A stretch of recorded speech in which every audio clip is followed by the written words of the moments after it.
Otep à tous, bienvenue sur la chaîne des panafricanistes par essence, par conviction et par excellence. Celle des citoyens qui émitent par nécessité et obligation de combat. Nous sommes une chaîne qui n'est guidée que par nos ancêtres et rien que par les ancêtres qui appartiennent à l'égrégore du monde noir. Par conséquent, nous ne croyons en aucun Dieu venu de l'étranger.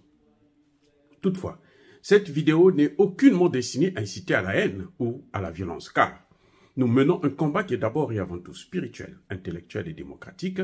Ensuite, il est politique, géopolitique et géostratégique.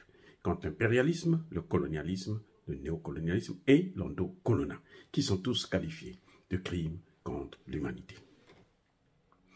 Nous menons ce combat sur la base du principe fondamental que nous avons hérité de nos ancêtres kémites, qui est celui de la Mahat, c'est-à-dire solidarité, vérité et justice. Vous êtes donc en droit de connaître la vérité et nous avons l'obligation de vous dire la vérité, rien que la vérité, afin que justice soit rendue au continent africain. Et ça, c'est notre modeste contribution dans cette noble lutte en faveur de la souveraineté, la dignité, la solidarité et l'unité africaine. C'est exactement ça que nous appelons le panafricanisme.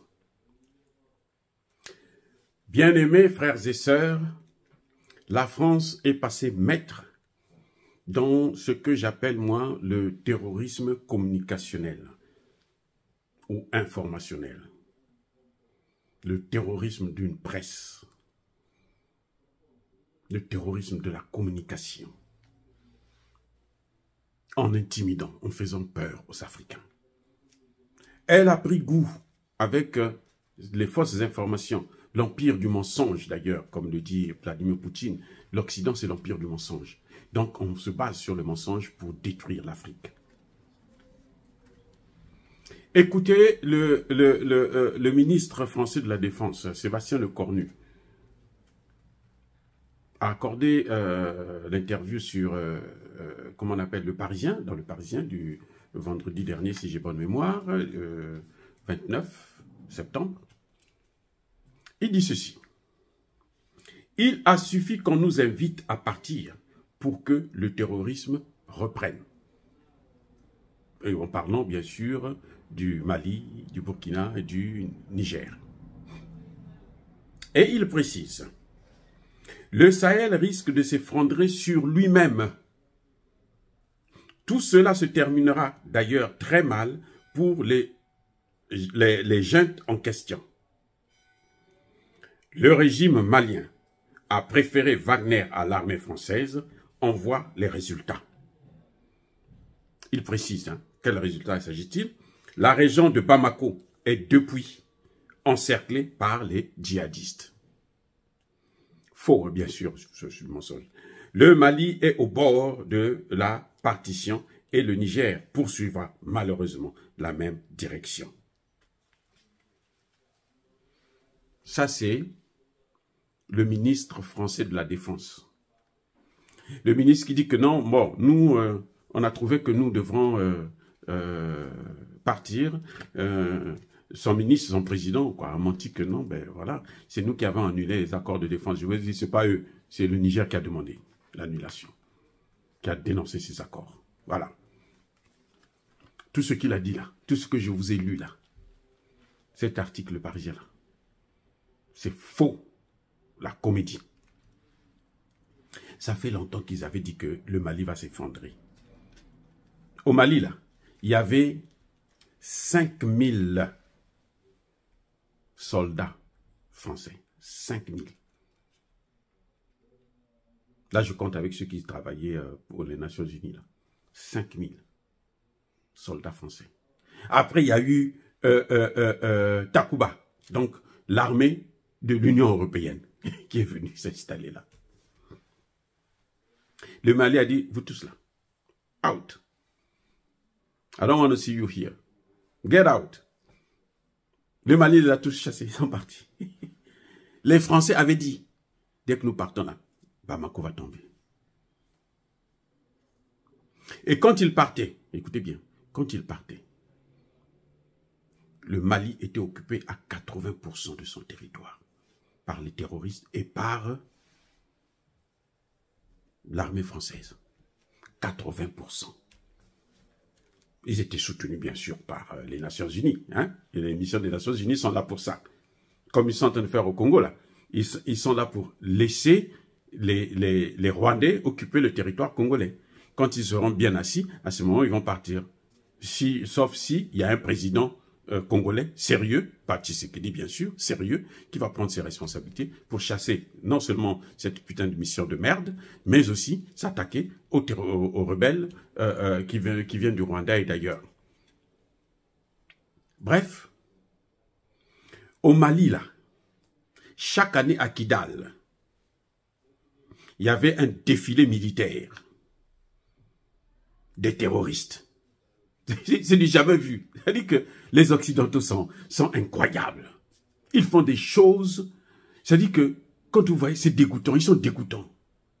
C'est des malheureux, c'est des vauriens, des malheureux. Chaque année, défilé militaire à Kidal.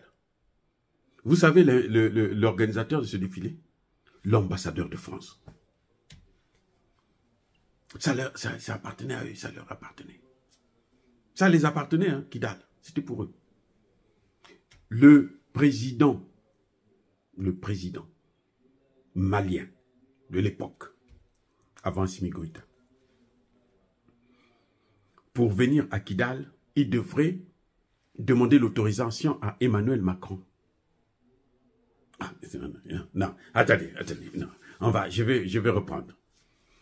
Le président malien, Ibeka, quand il voulait venir à Kidal, il devrait demander l'autorisation à Emmanuel Macron, à François Hollande. Voilà ce qui se passait. Et c'est ça qu'Assimi Goïta est venu arrêter. Cette année-ci, hein, il n'y aura pas de défilé à Kidal. Attends, je reprends. Non, je reprends. Parce que il faut comprendre. Donc, depuis l'époque là, depuis que les Français sont venus, en 2012, avec l'opération Serval et Okwala, jusqu'à à peine un an, chaque année, il y a un défilé militaire des terroristes reconnus par le monde entier, qui sont des terroristes. Et c'est organisé par la France. Ils font une démonstration de force que nous avons occupé votre pays. Les Français, là. L'ambassadeur de France est là, comme le patron, comme si c'était lui le président de ce nouveau Mali.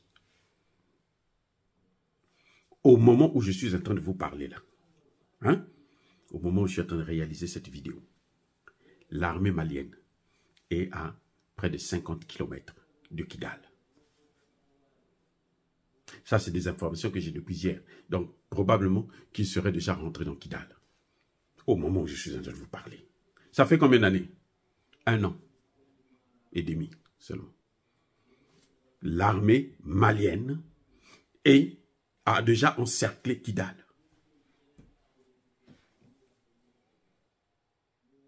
Les terroristes, là, qui étaient élus domicile à Kidal, ils ont pris toute leur famille. Ils les ont déplacés, envoyés à l'étranger. Dans les pays voisins, Algérie, Tunisie, Maroc et autres, là, Libye et France, tous les pays européens, là.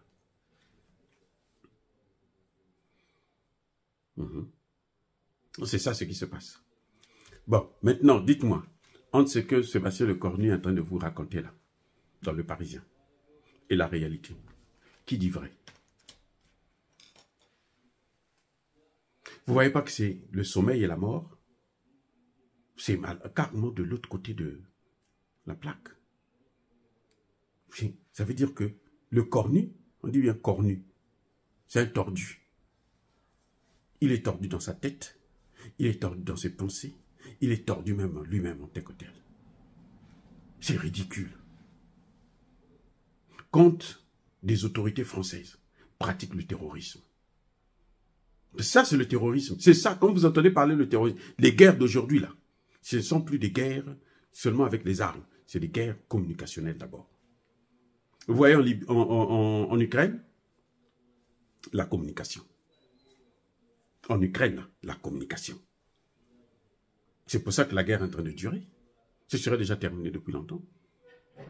La communication. Ils sont en train de, il faut mentir. Eux, c'est le mensonge. Et donc, nous sommes obligés d'apporter la contre-vérité avec des faits à l'appui. Comme je vous ai dit, Kidal est en train d'être occupé là.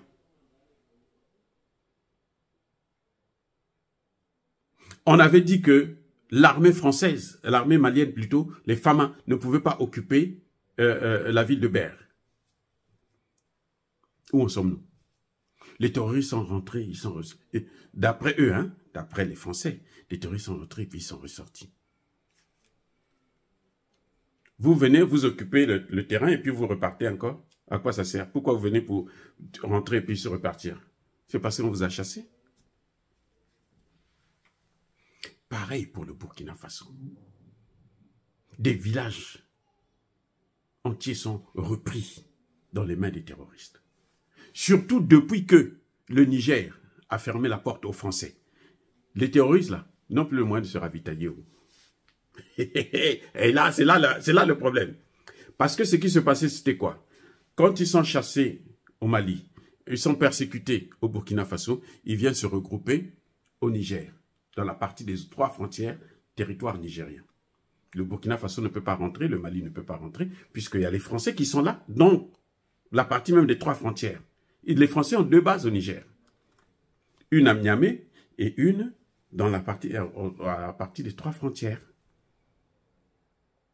Et c'est celle qui est la 3 frontières. Là. Ils prennent des armes, ils envoient, on envoie chez nos soldats, et leurs soldats prennent ça. Ils donnent aux terroristes qui sont là. C'était leur quartier général. Ils se réorganisent et puis ils repartent encore. C'est ce que Tchani a compris. Tchani se dit, mais comment on peut mener cette guerre-là, comme ça, si nous, on sert de base arrière? Et ces mêmes terroristes-là, ils égorgent les militaires. Les militaires qui essaient d'ouvrir les yeux, on les égorge. Quand ils se font attraper, Bazoum demande à ce qu'on les libère. Voilà ce qui s'est passé tout le temps. Et puis bon, maintenant, ils n'ont plus de parapluie. Donc ils sont exposés. Quand Emmanuel Macron dit, écoutez, le patron de Le Cornu là, quand il dit que y a plus de morts au Niger en 2 mois que en 18 mois lorsque Barkhane était là. Emmanuel Macron ment. Il y a beaucoup de morts, oui. Mais ce qu'il ne dit pas la vérité, c'est que il y a plus de morts côté terroriste. Eh oui. Ça dit que, attendez, hier là, l'intervention à Kidal, on a tué plus de 100 terroristes. Pendant qu'ils sont en train de venir vers Kidal, plus de 100. La semaine passée là, hein, il y a quelques jours là dans la semaine, près de 300 ont été neutralisés dans les 3 frontières là. Mali, Burkina, Niger. 300 et quelques. De quoi Emmanuel Macron parle? Vous voyez, c'est l'intimidation. On veut traumatiser les Africains. On veut nous traumatiser. On veut traumatiser notre jeunesse. On veut faire croire à notre jeunesse que nous ne pouvons rien sans les Français. Mais ce sont les Français qui ne peuvent rien sans nous. Non. Nous, on a d'autres partenaires. Nous avons la Russie qui nous vend les armes. Nous avons la Corée du Nord qui est armée. La Corée du Nord est même plus puissante que la France. La Corée du Nord a le missile intercontinental. Elle a des missiles intercontinentaux. La Corée du Nord. Là. Donc, depuis la Corée du Nord, là, le jeune, là, le petit, là, hein, le président, il peut envoyer son missile venir dans la France, à Paris, détruire toute la région parisienne. Un seul. Il n'a pas besoin de... Un seul. La France ne peut pas faire ça. La France, pour envoyer son missile, il faut qu'elle le transporte dans un avion à la frontière à quelques kilomètres et puis elle vient larguer. Mais cet avion-là, on peut le descendre depuis la France même. Ça va faire quoi? Ça va tuer... C'est pas des Français? Ah, voilà. Nous, là, avec Kim Il-sung, on en prend, on envoie. Et c'est des missiles supersoniques. Donc, c'est plus rapide que la vitesse de la lumière. Vous croyez, qui va les intercepter? Personne. Jusqu'à aujourd'hui, il n'y a pas de technologie pour les intercepter. Nous avons des partenaires. Pourquoi elle veut faire croire aux Africains que après elle, c'est le déluge? Pourquoi? C'est ça justement le terrorisme. Le Niger, en peu de temps, le Niger a demandé à la France de ne plus utiliser survoler son territoire. Vous savez pourquoi? Parce que le Niger a des radars pour observer. Mais quand le Burkina Faso, comment le Burkina Faso a fait pour déjouer le coup d'État? Vous croyez que c'est à cause c'est parce que ceux qui étaient venus là? Non, ce sont les mêmes qui ont toujours déstabilisé nos pays. C'est comme ça qu'ils ont déstabilisé la Côte d'Ivoire. Vous pensez pas? Mais maintenant, ça ne marche plus.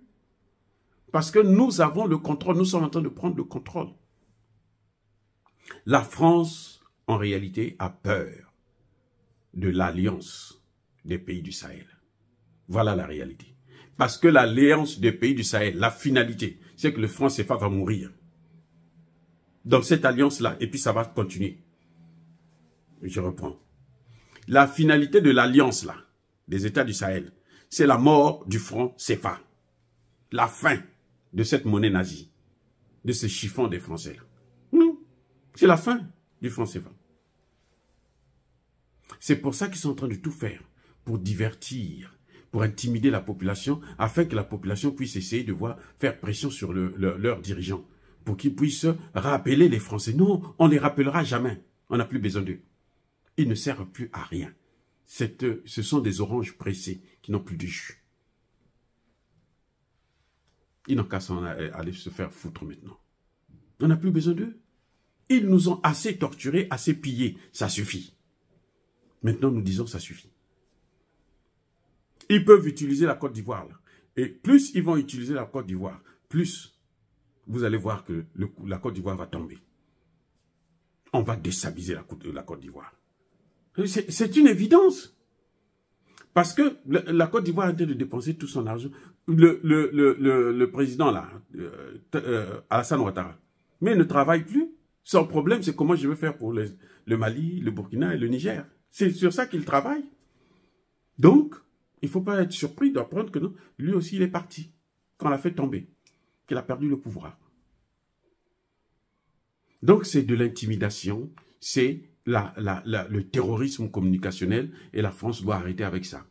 On n'a pas peur d'elle, on n'a pas peur. Ce qui est la réalité du terrain, c'est que nous sommes en train de combattre les terroristes. Et maintenant, là, on les tue en masse. La France le sait que les terroristes, là, on est en train de les tuer. Ils n'ont plus de protection. Ils n'ont plus d'endroit où aller. Parce que les trois frontières, là, ce sont des frontières entre le Mali, le Burkina Faso et le Niger.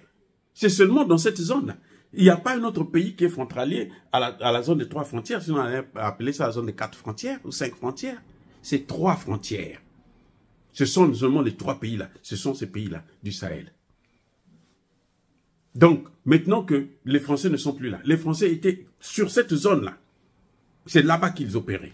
Qu'ils les aidaient, finançaient, les ravitaillaient et tout. Ils ne peuvent plus. Ils ne peuvent plus. Actuellement, parfois, on attrape, on voit des cadavres, des terroristes.